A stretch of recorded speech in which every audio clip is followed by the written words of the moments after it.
Data protection and privacy teams are under more pressure than ever with new laws, AI oversight, data breaches, and the constant expectation to do more with fewer resources. That's why TrustArc built a modern privacy and data protection management platform powered by Arc Intelligence. It unifies your tools, automates the work that slows you down, and surfaces what matters most right when you need it. From guided quick actions to our intelligent assistant, Ask Arc, you get credible, contextual answers backed by expert research, not generic AI guesses. Finally, privacy that works the way privacy pros work. Learn how TrustArc helps teams move faster with confidence at trustarc.com/serious-privacy. That's trustarc.com/serious-privacy.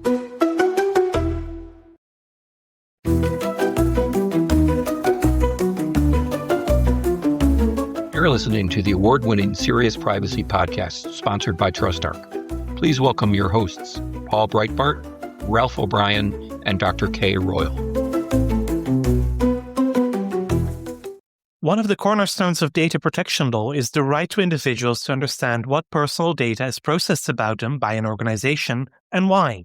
Individual rights requests, or DSARs as they're also known, are part of almost every data protection law around the world and also come with strict deadlines to work to, from 15 days in Brazil to 45 days in California, and even 2 business days under the current law in Chile. Don't worry, by the end of the year, that deadline will move up to 30 days. Our guest today is Josh Schwartz, founder of FaceLaw, a company that helps organizations review and redact large volumes of documents as part of DSARs or even Freedom of Information requests. Josh has long experience as a data scientist and a DPO, and we are very much looking forward to hear more about his career and his ideas.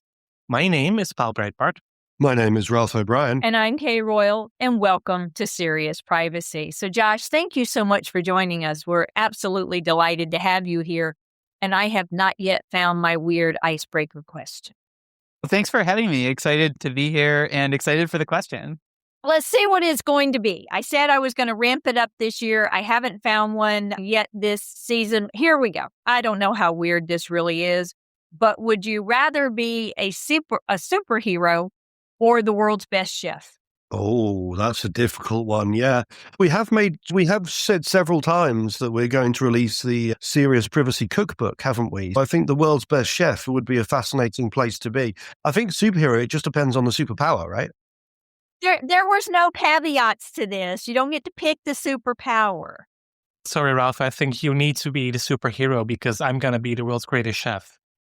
We can't all be the world's greatest chef. Exactly. That's true. That's a good point. This is the greatest, not one of.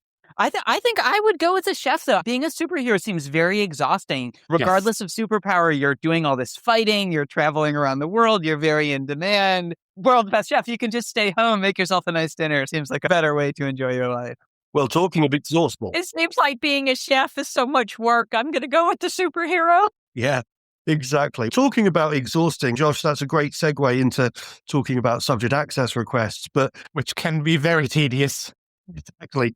But before we do that, perhaps you might just want to give us just a couple of moments on, for those people that don't know you, where you've come from and how you got into this crazy world that we call data protection or privacy. Yeah, it's an interesting and somewhat circuitous story. Yeah, so I'm Josh Schwartz. I'm the CEO and one of the founders here at FaceLaw. In terms of my background, I found my way to privacy through computer science. So was a computer scientist, went up through graduate school studying AI and machine learning, and then found my way to the world of data science and was the chief data scientist and then ultimately CTO of an analytics company called Chartbeat. In that role, we are a massive scale analytics company, process data about more than 1 billion consumers around the world. And when I became the person accountable for that data processing, I thought, okay, this is a lot of ethical responsibility as well as legal responsibility, and I should learn a thing or two and take this field seriously. Mm-hmm. So that was my crash course on thinking about privacy and data ethics and data governance more broadly. Was there for a number of years, ended up taking up the DPO mantle and leading us through our initial GDPR and CCPA implementations and whatnot. And then when I moved on, was really interested in founding a company in the privacy space broadly. I think my feeling working in privacy was that most of the really tough challenges that I faced, I ended up having to roll the solution myself because there weren't things out there that really solved that problem for me.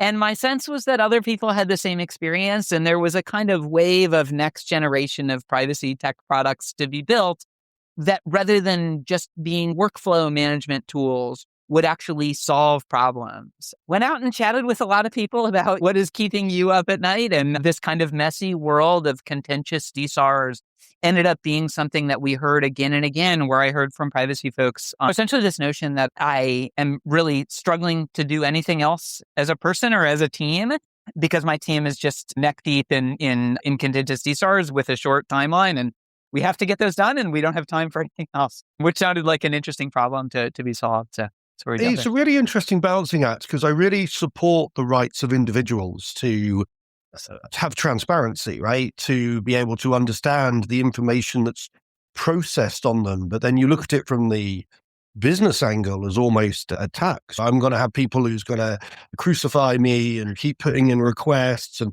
I've got all this information, and how do I sort it out and get it to the right people in the sort of the legal timelines? And then you've got all these exemptions to add as well.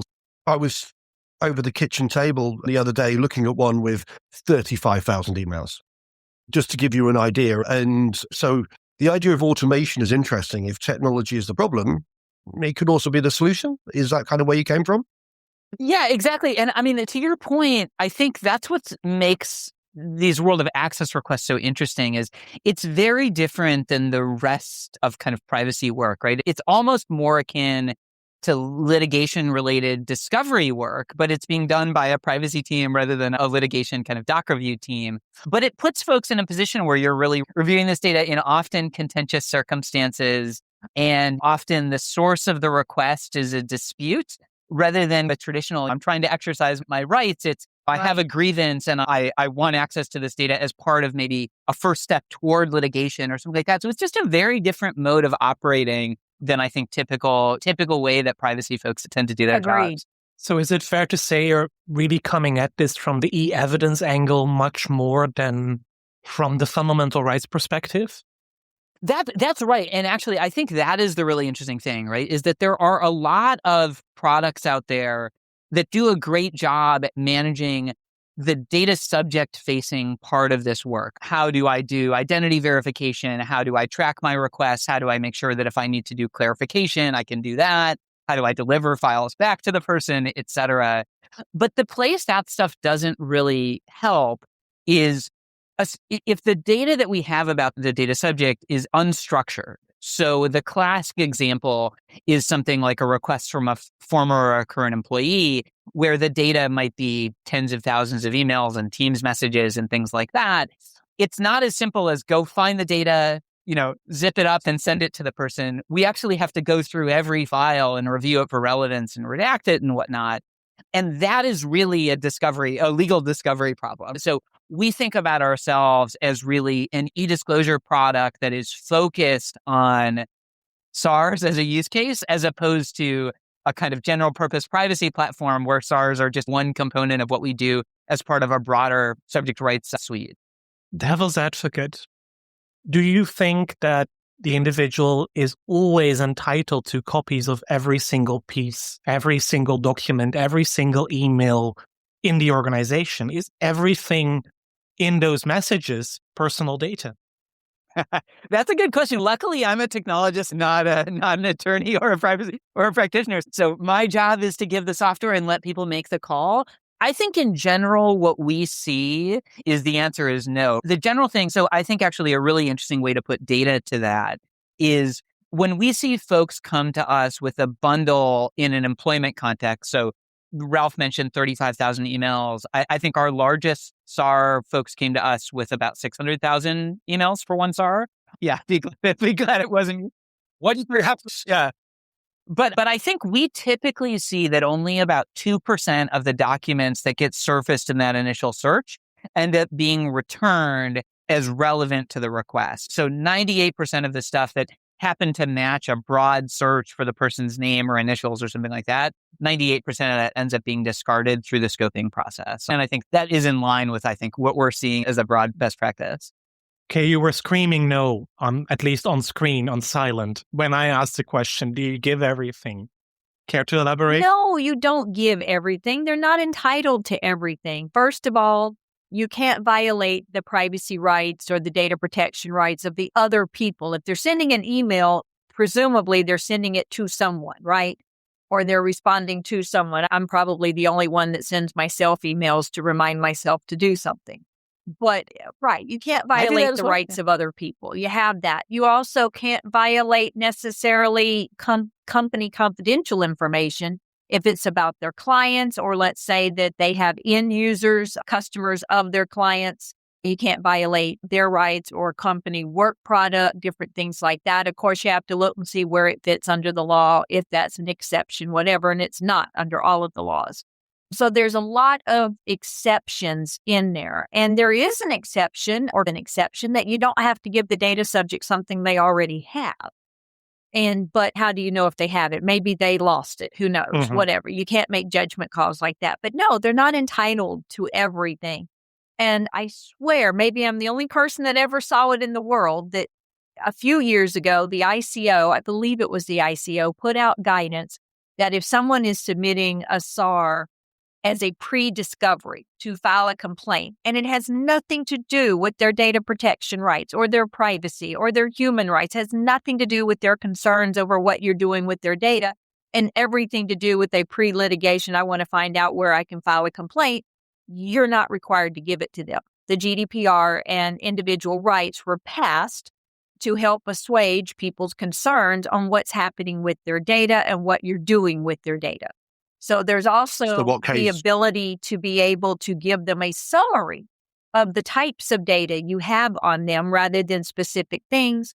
Although I presume they could come back and say, that's all well and fine that you have 600,000 emails for me. I actually want those emails. They could come back with a clarification. It's interesting that here in the U.S., there is a negative feeling about trying to clarify what they're looking for. You're not allowed to discourage them from asking for information, specific copies of information, which I find to be utterly fascinating. And there have been situations where you go back and they say, we want everything you have on me. Can you clarify if you're looking for something in particular? Because we can probably get that to you faster than we can get everything. And they're like, you're trying to stop me from getting data. No, we're not. We're trying to be responsive. And again, we not being my current employer, we being the general population in general. We are trying to be responsive, but when you're asking for everything, that's a lot. And another thing that we have found, which is not really related to that, but sometimes you don't have the data. Sometimes the person is using a name that you don't have in your files, or it's from 30 years ago before things were even digitized. And you're like, we have absolutely no idea if you got information sitting in those paper files that have been sitting in Iron Mountain for 30, 40 years. I have no idea. We just throw them all in a box, tossed them in Iron Mountain. Forgive me, Iron Mountain, nothing against you.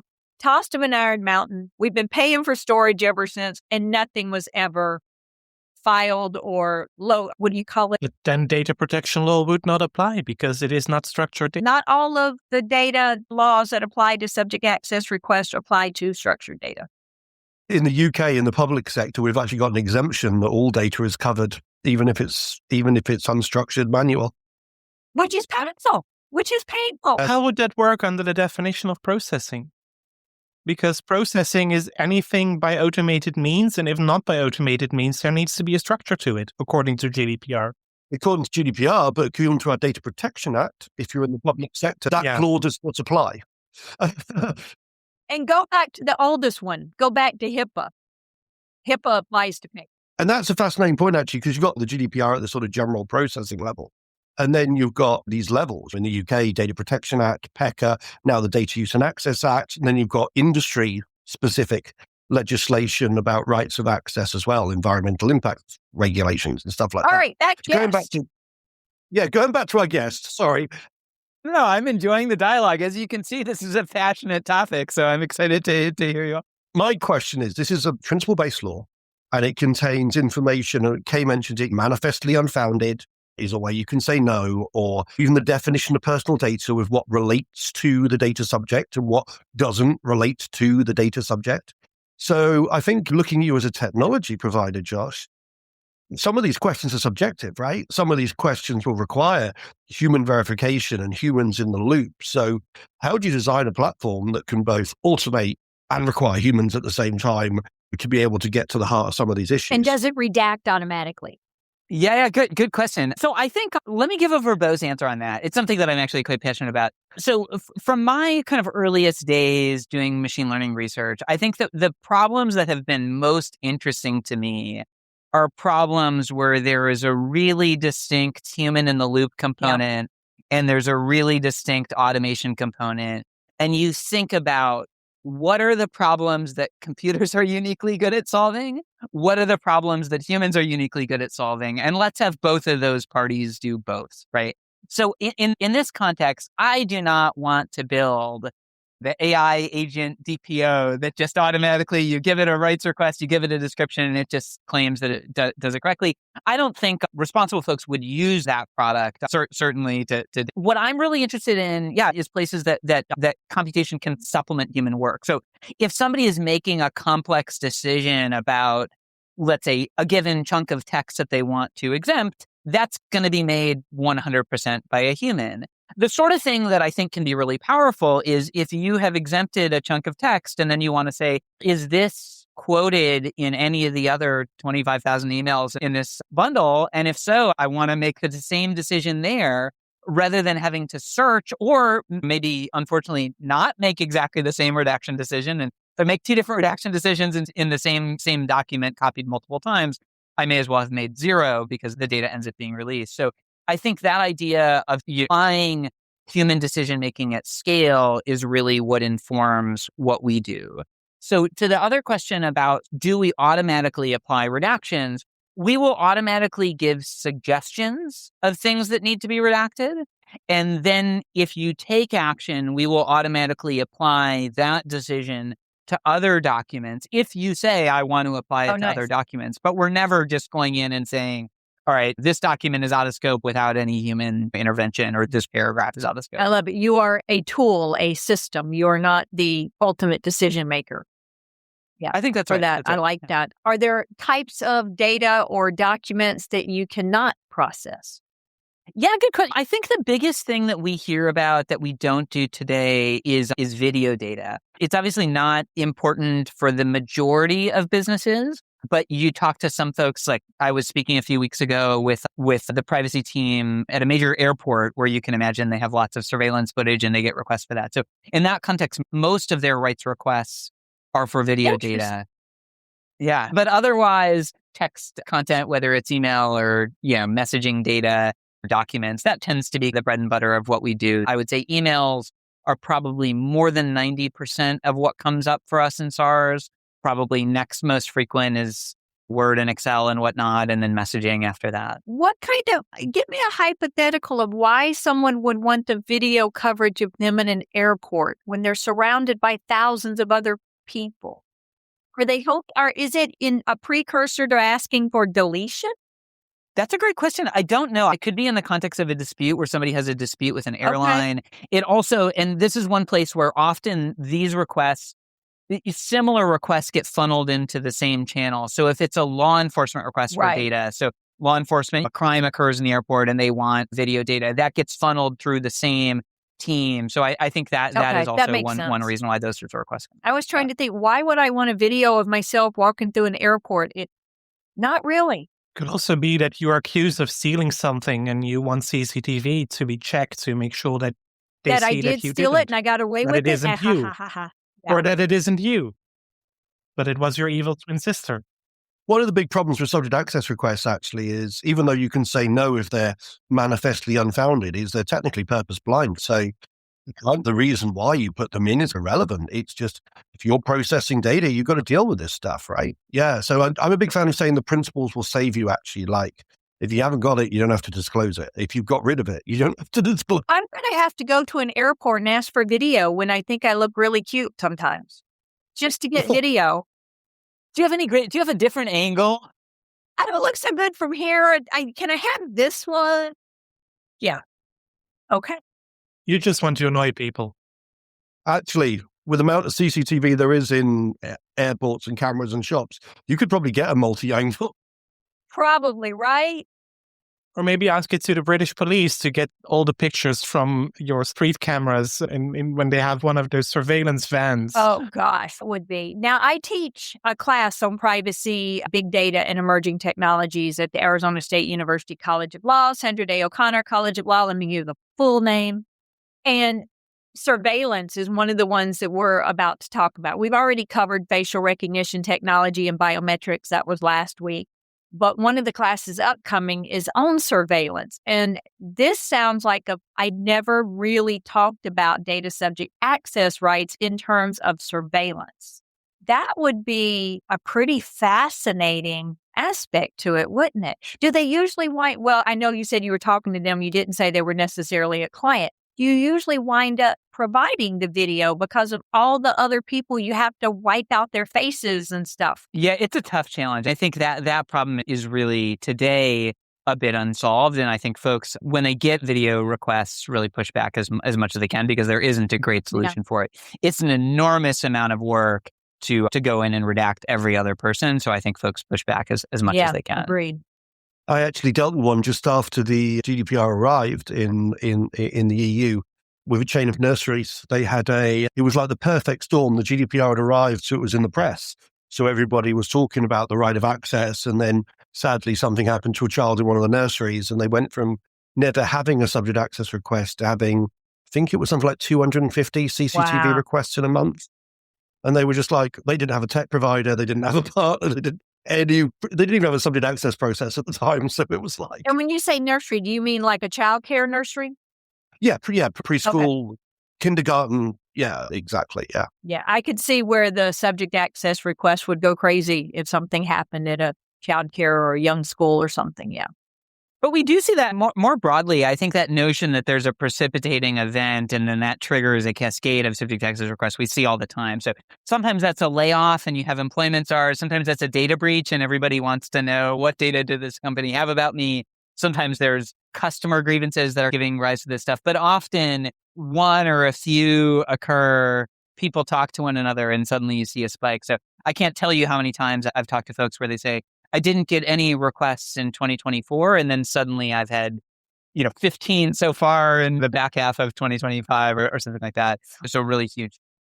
And that means they're not resourced, right? That means there's not resource to deal with it. So, yeah. So how much do you see, and perhaps this is a bit of a difficult question. I'm not asking your commercial background. What's the marketplace like? Is it SMEs? Is it large Fortune 500s? Government?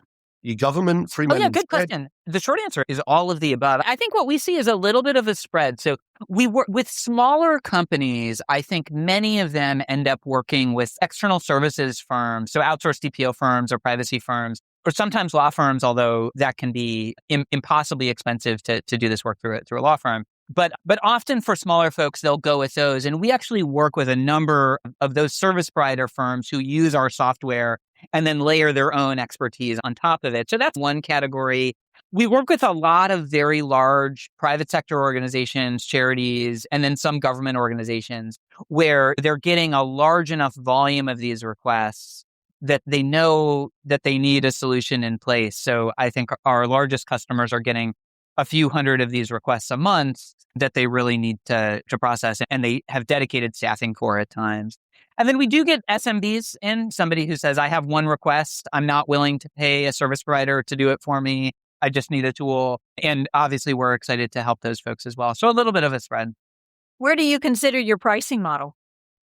We try to have models that are flexible for everyone. So the standard in the e-disclosure, e-discovery world is to price on data volumes. And so we do the same, where if you come to us and you say, I have one request, it's 50,000 documents, it'll be pretty cheap to process. And if you come to us and say, I need 2 terabytes of data per year because I'm processing 1,000 requests that are each a couple of gigs, you'll pay us more. Nice. So that's that notion of kind of scaling in data lets you service people of a variety And of not sizes. that I'm going to show Ralph's face when I ask this question, but yes, I'm going to ask the question because that's what our fans are going to want to know, right? That's going to be the biggest thing. Is this something I can actually use? Is priced within what I can do? Not going to ask you for the pricing, but to know that it's priced on volume like eDiscovery is, I think will really help the listeners understand, is this something I can use or not? Yeah. Josh, what's the future here? Of course, we see artificial intelligence coming in. I'm sure you are working on AI functionality, but when will there be an AI agent to do all of this work for us? Yeah, really good questions. I think that if we use the eDiscovery landscape as a sort of maybe a broader vision into sort of where the opportunities are here, I think a lot of the opportunity is on that relevance assessment. So getting from the 10,000 documents down to the 200 that we're actually going to return. We have a bunch of tools that help do that much, much faster than looking at each document one by one. But I do think that we are in a place where if you have an agreed upon scope with a data subject and you say, okay, this is the scope, let's assess each document relative to that scope. That is the sort of thing that modern AI is very good at. So I think that is certainly a direction that we're pushing. And I think the critical thing there is making sure that is done with absolute guarantees around privacy. We are never going to obviously send data over the wire to third-party model providers. Models need to be things that we're hosting ourselves. They need to be hosted in country. Nobody's going to send this data across borders. So having acceptable for performance benchmarks while still having very strong privacy guarantees, I think is where we're spending our time on the AI side. We're almost at the 30-minute mark. So I wanted to make sure that when we invited, does anyone have any other questions before I go here? Yes, I actually do. And Josh, I'm not sure again that you will be able to comment, but obviously you talked to a lot of your customers about DSARs. You've dealt with them before in your previous work. What's the strangest kind of request that you've encountered that you would be willing to share? Oh man, what a good, I wish I should, this is a great unexpected question that I wish I would have prepared for.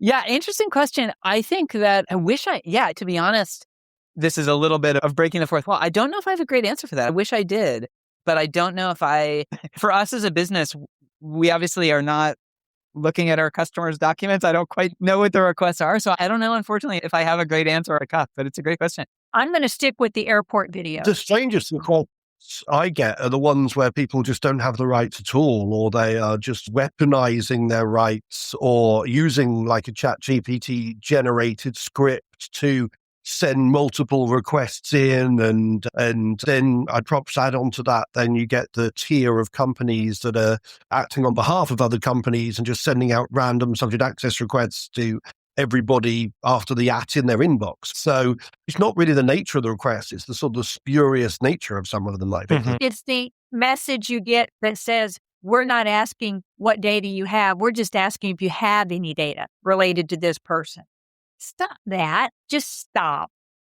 But I do think, just building on what Ralph said, I do think that, just to call out, like one thing that we're seeing more and more folks talk about this notion of the sort of AI generated DSAR, where somebody has had ChatGPT message, and you see this show up where somebody gets a request and the request doesn't even really make sense. And it's clear that it's ChatGPT sort of gobbledygook. And I think that is unique and new.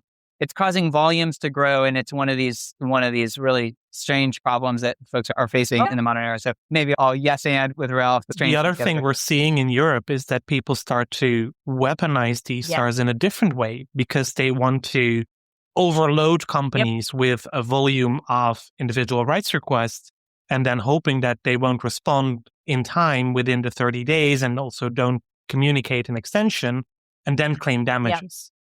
So it's becoming also a business model. I think you'll have a hard time finding a judge who will actually grant you damages, but obviously a lot of companies want to avoid going to court and then settle and offer some money for it to go away. And which is actually undermining the fundamental right. This is completely the wrong way to do it. Same way for me is hiring a lawyer to file an access request for you. I've seen those as well. Then you pay hundreds of euros, if not thousands of euros, to an expensive lawyer And all they do is send a standard letter to a company saying, oh, on behalf of my client, I want access. What's the added value there of paying for a lawyer? What we saw cropping up here in the U.S. in particular was what they called non-responsive. After CCPA went into effect and now all the other states, that you're a company that maybe the person was an employee with, or they're a rewards member and they were a customer, they grocery shop there, or they bought things, bring you things, and maybe they were the emergency contact for someone who drove for them, and they have all these different relationships with one company, and they only file one SAR saying, please give me all your data, and the company doesn't look at all these different little areas that the person's name could possibly pop up on. And with being listed as the person's in case of emergency contact did crop up in one that I consulted on years ago. They're like, we don't even have that indexed. We don't even know how, and yet they filed suit on them afterwards that they were unresponsive to their request because they did not include their children where they were the in case of emergency contact. And I was like, wow. You're just trying to catch someone short. But when we invited you on here, and I'm not giving anyone else an opportunity to ask any other questions right now. When we invited you on here, Josh, was there something you wanted to make sure that you were able to share or say to our listeners that we have not gotten to yet in the conversation? No, I think the conversation has been really thorough. I think we've covered a lot. I think to me, DSARs are one of these parts of the work that it's the sort of thing that you think to yourself while you're doing it, this is not why I got into. This is not privacy work. This is not data protection work. Exactly. Yeah. And so I think to me, the thing that I'm most excited about is solving problems like that, where you can make somebody's day a little bit better, take some of the pain out of this stuff and get people back to higher impact work. And I'm excited that we're getting a chance to do that. Ralph, before we wrap up, I want to give you the last word because there are some Dua Lipa updates, I believe. There are indeed. I was going to ask to tell you the news. All the way through 2025, as you understand, the Data Use and Access Act though it was passed in June last year, we had commencement schedules we were waiting for. And finally, the Data Protection Act parts of the law schedules, the government was saying early 26. And then on Tuesday, the 3rd of February, they said it's all going live on Thursday, the 5th of February. Wow. So much for preparation. Yeah, so early 2026 to Thursday. It sounds very much like your prime minister was in China recently and learned about how to introduce privacy law from the Chinese. Yeah, and hey, we've known what's in it for a long, long time. But for those people who are in the UK, actually, my biggest word is actually that there is one element that's going in June, which is the data protection complaints process, which organisations have to have. Hopefully, they should have had one anyway, is my assertion. Actually, when I look through the Data Use and Access Act, one of the things I've always said to people is don't panic. It does give UK organisations more options, but generally speaking, it's not a wholesale revolution that was asked for or promised or scared about. Certainly not as exciting as Brazil being declared adequate or anything else. Yeah, watch this space. It's evolution, not revolution. We'll be speaking about it at a conference in Bristol in just a couple of weeks. And I'm pretty sure you will also speak about it on this podcast in the coming weeks. Yes, I'm pretty sure you will. And on that note, we'll wrap up for this week. Thank you all for joining in. Goodbye. Bye, y'all. Goodbye. Now that was serious privacy. Please subscribe on your favorite podcast app and leave us a review. You can find us on LinkedIn, Instagram, and Blue Sky as Serious Privacy. Feel free to drop us a question or a comment. We'd love to hear from you.